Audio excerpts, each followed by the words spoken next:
We have been the beneficiary of over $4 million in EPA grants at the US EPA.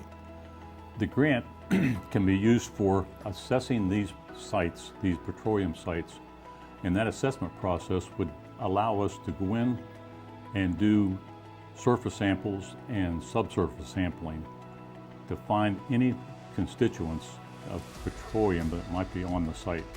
We were able to then quantify and determine the degree of contamination on the site.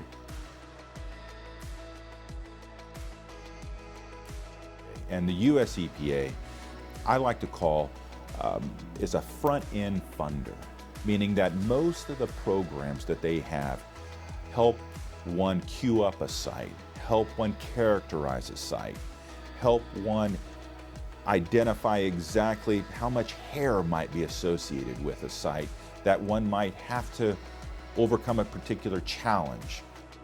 It brings up some interesting histories that we're maybe not aware of, such as in the petroleum.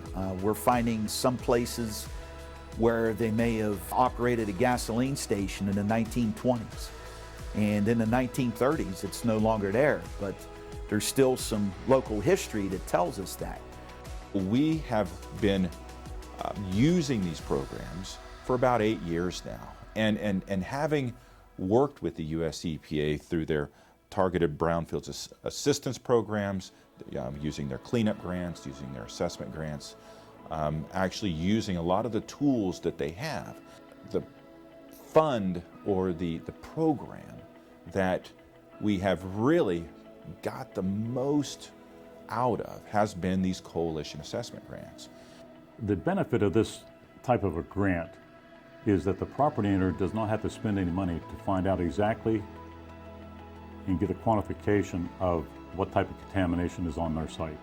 Many of these properties are defunct, no longer being paid by the taxpayers, no more land taxes. The hope is that many of these are in our gateways. They make our communities look unsightly with people that drive through our area.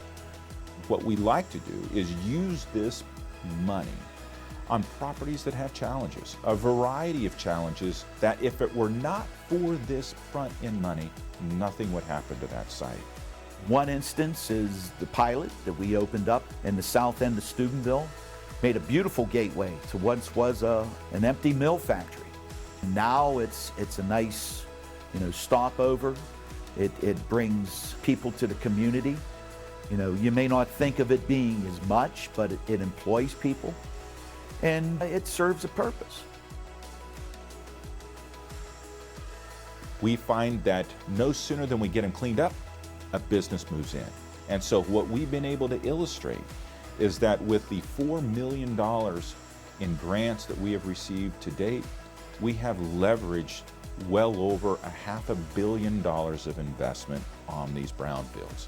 And what's really exciting about that is that with those investments have come jobs. So we've also been able to attract over 3,000 jobs on these brownfield sites.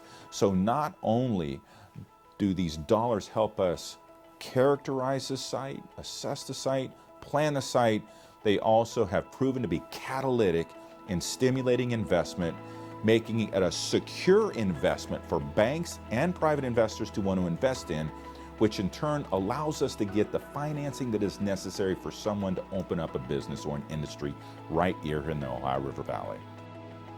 If you have any properties that need to have some assessment done, or you're curious about what the potential problems are with your property, and you want to have access into the assessment funds that we have available, all you have to do is contact the Business Development Corporation, Jefferson County Port Authority, or the Brooke Hancock Jefferson Metropolitan Planning Commission. And we can give you some assistance and tell you all the process and the steps necessary to take to access the funds so that we can give you help on developing your property or getting it transferred into somebody else's ownership. We've been fortunate enough to get almost $50 million of grants and loans over the past 10 years that have gone into projects.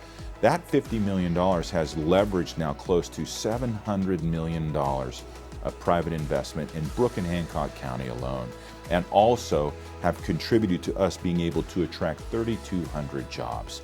Those are game-changing numbers. These are game-changing programs that the federal government offers that Brooke and Hancock County have been fortunate enough to be able to collaborate with our partners, to be able to tap into, that have leveraged the renaissance in the industrial sectors of our economy.